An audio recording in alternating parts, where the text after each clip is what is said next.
تعلیم اتنی مہنگی کیوں ہے؟ کیا ہمارے نظام تعلیم میں اتنی سکم ہے کہ ہمیں اسکول کے بعد جو ہے وہ ٹیوشن کے جو ہے وہ لینی پڑتی ہے بچوں کو؟ اس حوالے سے بات کریں گے۔ اچھا چلیں، یہ یہاں تک تو بات سمجھ آتی ہے کہ ٹھیک ہے جو ہے ایک واقعہ ہوا ہے، لیکن فیوچر میں یہ یہاں کی تو نہیں، یہ تو ہر صوبے، ہر شہر، ہر گلی محلے میں جو ہے کہیں نہ کہیں تو اس کو سارٹ آؤٹ کرنا پڑے گا نا، یہ تو پورے پاکستان کا معاملہ ہے۔ یہ دیکھو تمام گورنمنٹس جو ہیں چاروں پروونس کی، بلکہ 2 ریجن بھی ہے، جی بی ہے اور آزاد کشمیر ہے، تمام گورنمنٹس کو چاہیے کہ فوری طور پہ ڈسٹرکٹ ایڈمنسٹریشن کو جو ہے وہ ہدایات جاری ہوں، ہر محلے گلی محلے کے اندر جہاں پہ بھی یہ ٹیوشن سینٹر کھلے ہوں، ان کو مطلب بلا یہ نہیں ہے کہ اس پہ ٹیکسیشن لگا دو، کیونکہ غریب بچے ہیں وہ بھی پڑھا رہے ہیں، بچیاں وہ بھی پڑھا رہے ہیں، لیکن ان کو رجسٹر ہونا چاہیے تاکہ ان کو لوگوں کو گورنمنٹوں کو معلوم ہونا چاہیے کہ کس گلی محلے میں یہ ٹیوشن سینٹر کھلا ہوا ہے اور کس ٹائپ کی بلڈنگ ہے، تاکہ بلڈنگ کا بھی سروے ہونا چاہیے تاکہ آئندہ کسی بھی حال میں اتنا بڑا سامنا نہیں ہونا چاہیے۔ صحیح۔ ہمارے ساتھ موجود ہیں پاکستان پیپلز پارٹی سے گیان چند صاحب، جو سابق سینیٹر بھی رہے ہیں، ویلکم کہیں گے۔ السلام علیکم گیان چند صاحب۔ وعلیکم السلام۔ جی اچھا، آپ پروگرام میں شامل کرتے ہیں آپ کو، اور کل آپ نے خبر سنی ہوگی یقیناً لاہور کے جو واقعہ ہوا ہے، افسوسناک واقعہ، کیا کہیں گے اس حوالے سے؟ یہ بہت افسوسناک خبر ہے کہ ہمارے معصوم بچے ہیں، وہ پڑھتے ہوئے ان کے اوپر کوئی چھت گری اور بڑا نقصان ہوا۔ میں تو یہ کہوں گا کہ یہ سروے کی باتیں ہو رہی ہیں، یہ بھی ٹھیک ہے۔ ہمارے کچی آبادیوں کے، ہمارے دیہات کے گھروں کے گھر جو ہیں وہ بالکل ہی ڈیمیجڈ پوزیشن میں، ان میں کسی بھی وقت میں حادثات ہو سکتے ہیں۔ یہاں تک کہ اگر آپ دیکھیں گے کہ ہمارے اسکولز جو گورنمنٹ اسکولز ہیں ان کو بھی وزٹ کر کے دیکھا جائے کہ کیا وہ اس حال میں ہیں کہ ان کے نیچے بڑے محتاط طریقے سے یا سیکورڈ بچے جو ہے وہ پڑھائی کر سکیں۔ یہ ایک ہمارا المیہ ہے کہ ہمارے فنانشل پوزیشنز وہ نہیں ہیں، ہمارے ملک کے پاس وہ وسائل نہیں ہیں، اس لیے نہ پھر ہماری گورننس کے ایشوز ہیں، کرپشنز کے ایشوز ہیں، اس وجہ سے اس کوالٹی کی بلڈنگز نہیں ٹھہر رہی ہیں، وہ فیسلٹیز پرووائڈ نہیں کر رہے ہیں۔ جہاں تک کمپنسیشن کا تعلق ہے، وہ معصوم بچے تھے، وہ ان کے کما کر نہیں کھلا رہے تھے، لیکن ان کے جگر کے ٹکڑے تھے، وہ چلے گئے ہیں۔ اس پہ افسوس کیا جا سکتا ہے۔ آئندہ کے لیے پالیسیاں بنائی جائیں کہ کوئی بلڈنگ بن رہی ہے، ہمارے کچے مکان جو لکڑیوں کے بنتے تھے کم از کم وہ اس طرح سے گرتے نہیں تھے، لیکن یہ کچے مکان بنتے ہیں، چھت بنتی ہے، اس کے اوپر لو کوالٹی کے لوہا ڈالا جاتا ہے، پھر لوڈ پہ لوڈ ڈالا جا رہا ہے۔ ٹھیک ہے، میں دوبارہ آپ کے پاس آتا ہوں۔ شبانہ رانا صاحبہ، آپ کو آواز آ رہی ہے میری؟ جی اچھا امجد صاحب، ایک ان جنرل اگر میں ڈسکس کروں تو ہمارا جو نظام تعلیم ہے، کیا وہ اتنا خستہ ہے یا اتنا کمزور ہے یا اتنا انکمپیٹنس ہے اس میں کہ ہمیں اسکول کے بعد جو ٹیوشن والا معاملہ ہے، ویسے ان جنرل بات کر رہا ہوں، یہ تو واقع چلے افسوسناک واقعہ ہوا ہے، لیکن ہمیں اسکول سے وہ معیاری تعلیم ہی نہیں مل پاتی جس کی وجہ سے ہم جو ہے وہ ٹیوشن پہ ریلائی کرنا پڑ جاتا ہے۔ معیار تعلیم جو ہے، افسوسناک بات ہے کہ پاکستان کے اندر 4 طبقاتی سسٹم ہے۔ ایک ہے برہمن، ایک ہے ویش، ایک ہے کشتری، ایک ہے شودر۔ ہم جو پاکستان کی بات کریں، انڈیا کی بات کریں، میں پاکستان ہندوستان میں جو سسٹم تھا نا، یہاں پہ بھی وہی سسٹم اب لاگو ہو گیا، میں وہی لاگو ہو گیا ہے۔ سپر ایلیٹ کلاس کو آپ دیکھ لیں، ان کے لیے اسکول کیسے ہیں، ان کے لیے تعلیم کیسی ہے۔ ایک بچے کو آپ دیکھیں، اس کو کہنا ہے کہ جی آپ نے 100 میٹر کی دوڑ لگانی ہے، اور ایک بچے کو آپ 100 میٹر پہ کھڑا کر دیتے ہیں اور ایک کو 2 کلومیٹر پیچھے کھڑا کر دیتے ہیں کہ وہ کہتے ہیں چل بچہ بھاگ۔ آپ خود اندازہ کریں کہ ایک سپر ایلیٹ کلاس کے لیے آپ کا معیار تعلیم کیا ہے، اور آپ کے وہ طبقے جو مڈل کلاس ہے ان کے لیے آپ کا معیار تعلیم کیا ہے۔ پھر اسے آپ اسی طریقے کے ساتھ جو غریب بچہ ہے جو آج گورنمنٹ اسکولوں میں پڑھ رہا ہے اس کو آپ کون سی تعلیم اور کس لیول کی تعلیم دیکھ رہے ہیں, ان کو کیا سہولیات مل رہی ہیں. میں نے تو پھر چل پھر کے اسکول دیکھے بھی ہیں, اکثر اسکولوں میں نہ بلڈنگ ہوتی ہے, وہ درختوں کی چھاؤں میں بیٹھے ہوتے ہیں, نہ ان کے پاس ٹارٹ ہوتے تھے کسی زمانے میں جو, لیکن پھر بھی بچے پڑھتے تھے, پھر بھی بچے پڑھتے تھے. جی جی. اچھا سمیدہ رانا صاحبہ, یہ تھی اس کی وجہ تھی کہ اس وقت گورنمنٹ توجہ دیا کرتی تھی. اچھا لیکن آج افسوسناک بات. جی جی. اچھا گیان چند صاحب, آپ کو دوبارہ پروگرام میں شامل کرتے ہیں. یقیناً افسوسناک واقعہ ہے جس کی جتنی مذمت جی کی جائے وہ کم ہے, لیکن اگر دیکھا جائے ان جنرل تو میں جیسے امجد صاحب سے بات کر رہا تھا کہ ہمارے جو نظام تعلیم ہے ایک تو یونیفارم نہیں ہے, اوپر سے مہنگا ہے اور غیر معیاری ہے. تو وہاں آپ کے ہاں سندھ میں کیا معیارات ہیں, وہاں پہ کیا کتنی توجہ دی جا رہی ہے, وہاں پہ جو سرکاری سکول ہے وہاں پہ کیا سٹینڈرڈ چل رہے ہیں؟ دیکھیں اگر پرٹیکولرلی میں سندھ کی طرف نہ جاؤں, ہمارے پورے ملک کا نظام ہی خراب ہے.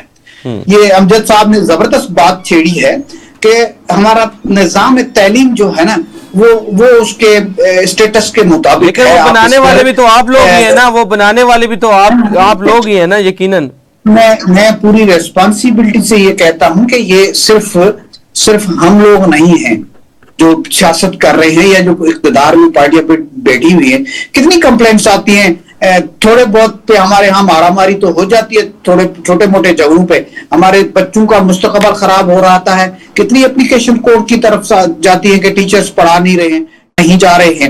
تو نظام تعلیم پہ توجہ دینے کی ضرورت ہے. ہم جو کہتے ہیں کہ ملک کو خوشحال بنائیں گے, وہ ملک خوشحال تب بنے گا جب غریب کا بچہ پڑھے گا اور اس کو کوالٹی ایڈوکیشن دیں گے.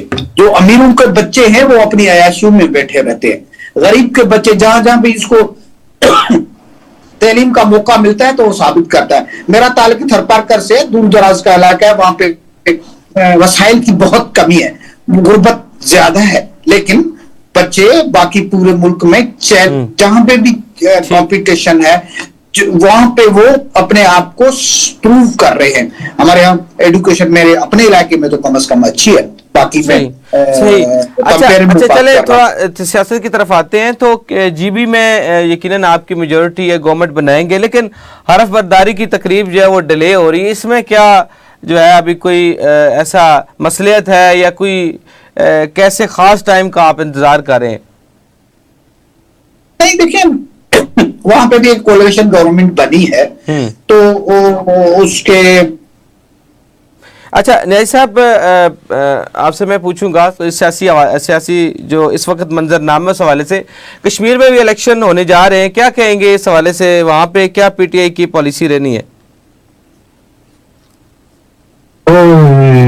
الیکشن میں تو کہتا ہوں کہ جو اب مجھے الیکشنوں کا پروسیس ہے, اگر ان کو شفاف نہیں کیا جاتا تو یقیناً یہ جو الیکشن کے اوپر لوگوں کا اعتماد ہے یہ اب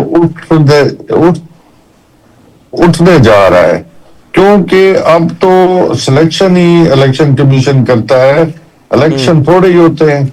تو اب تو ہم یہی تو کہہ رہے ہیں کہ ہر اگر پولنگ اسٹیشن آپ پہ ہر جگہ پہ تو الیکشن کمشنر یا کوئی اور ایسا بندہ تو نہیں ایسا تعینات ہوتا کہ ہر جگہ پہ آلٹریشن ہو رہی ہوتی ہے, کہیں نہ کہیں تو کچھ نہ کچھ تو. آپ خود اندازہ کریں کہ جی بی میں جو جیتنے والے تھے وہ ہار گئے, پاکستان میں الیکشن ہوا. سر وہ ہارنے والے تو الزام لگاتے ہی ہیں, لیکن چلے خرابیاں ہوں گی, لیکن 2%, 5%, 10% کتنے الزام. اچھا چلو میں اپنا الزام نہیں لگاتا, گیان چاند میرا بھائی ہے, سمجھدار آدمی ہے, ان سے پوچھ لو. بلاول بھٹو نے جتنے بھی جلسے کیے وہ کہہ رہا تھا کہ جی آپ فارم 45 کا بندوبست کریں, میں فارم 47 کا بندوبست کرتا ہوں. تو یہ تو خود آپ اندازہ کریں تو اس سے آپ. اچھا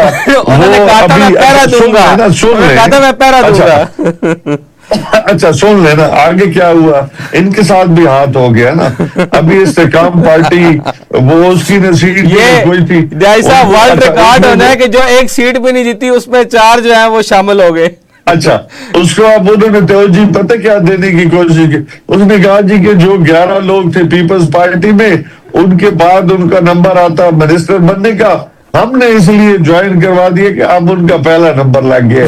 تو یہ بھی تو خود سوچو کہ کتنی بڑی سیاست کے اندر اس سے بڑا کوئی ظلم ہوگا۔ لیکن معذرت کے ساتھ پی ٹی آئی بھی تو اسی سسٹم کا حصہ ہے، یعنی گورنمنٹ میں آئی یا جی بی، کے پی میں الیکشن ہوئے ہیں، نہیں الیکشن اگر کے پی میں ہوئے ہیں تو وہاں پہ بھی تو یہی سسٹم تھا نا، وہاں پہ آپ 3 ٹائم آپ کی گورنمنٹ آ رہی ہے، وہاں پہ تو وہی الیکشن کمیشن ہے، وہی سسٹم ہے۔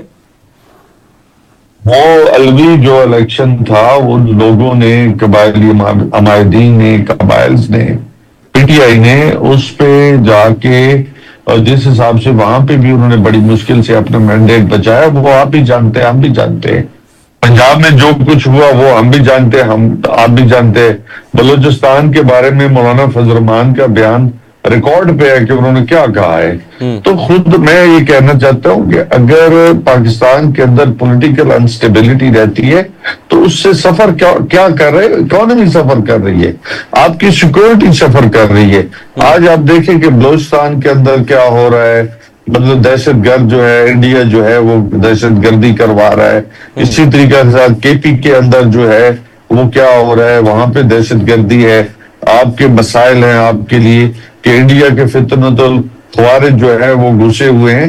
تو آپ اندازہ کریں جب قوم متحد ہوگی، ڈویژن نہیں ہوگی، یا اس میں جب ایک پیج پہ ہوگی تو یقیناً آپ کی سیکیورٹی کے مسائل بہت بہتر ہوں گے۔ قوم جو اویئرنس دیکھے، آپ نے کیا ہوا کہ جب بہت بڑا سانحہ ہوا تھا اپنا پشاور کے اندر، جو army public A P S کے اندر جب حملہ ہوا، دشمن نے حملہ کیا تو پھر کیا ہوا، آپ پوری قوم بیٹھے اور 20 نکاتی پروگرام آپ نے دیا دہشت گردی کے خلاف۔ لیکن نیازی صاحب یہاں پہ ایک میں پوائنٹ آپ کو نوٹ کرواتا چلوں کہ کے پی گورنمنٹ ہی انہی پوائنٹس پہ عمل درآمد نہیں ہونے دیتی، اس بارے میں پھر آپ کیا کہیں گے؟ میری بات سن لینا الوی، دیکھیں اس کی بنیادی وجہ فیڈرل گورنمنٹ کی بھی نااہلی شامل ہے کہ اس میں بہت ساری ایسی تھی کہ کولابریشن جو چاہیے تھی، جس کی بنیاد پہ آگے چیزیں بڑھنی تھی، تو اس میں نااہلی تو فیڈرل گورنمنٹ کی ہے نا، پروونشل گورنمنٹ کی تھوڑی ہے، ٹھیک ہے نا۔ میں اس لیے تو کہہ رہا ہوں کہ آپ کی ایک قوم نے متفقہ جو 20 نکاتی پروگرام دیا تھا، افسوسناک بات ہے کہ اس پہ عمل درآمد نہیں ہو پا رہا، اور اس کی وجہ سے ابھی تک جو دہشت گردی ہے وہ آپ کے گلے تک آ چکی ہے۔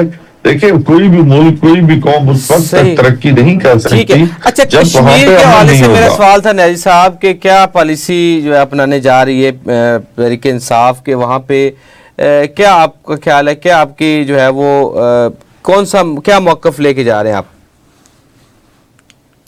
نہیں، اپنا سوال دوبارہ، آزاد کشمیر میں الیکشن ہونے جا رہے ہیں، اس حوالے سے تحریک انصاف کا کیا لائے عمل ہوگا؟ دیکھیں پاکستان، میری بات سنیں سعید بھائی، سب سے پہلے ہم یہ سمجھتے ہیں کہ پاکستان کے اندر جمہوری نظام کو پنپنا چاہیے، جمہوری نظام کو آگے بڑھنا چاہیے۔ کشمیریوں کا جو مسئلہ ہے، سیاسی ہے، سماجی ہے یا آئینی ہے، بیٹھ کے ان کو حل کرنا چاہیے، جمہوریت کو مضبوط کرنا چاہیے۔ اور کیونکہ سب سے بڑا جو نعرہ ہے، دیکھیں کشمیر کے معاملے میں آپ خواب میں بھی غلطی نہیں کر سکتے۔ یہ قائد اعظم رحمت اللہ علیہ کا جو ہمارے لیے زرعی اصول ہے کہ کشمیر ہماری شاہ راہ ہے، ہماری ڈیفنس لائن ہے۔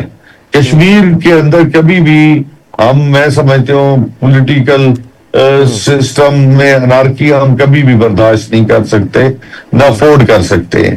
کیوں کہ کشمیر، وہ کہتے ہیں نا کشمیر بنے گا پاکستان، تو ہمارا سب سے پہلے پرائورٹی ہے کہ میں سمجھتا ہوں کہ جو بھی ایشو ہوں بیٹھ کے حل ہونے چاہیے، اور کشمیر کے مسائل کو میں سمجھتا ہوں کہ جو ان کے بنیادی حق ہیں ان کو ملنے چاہیے۔ ٹھیک ہے۔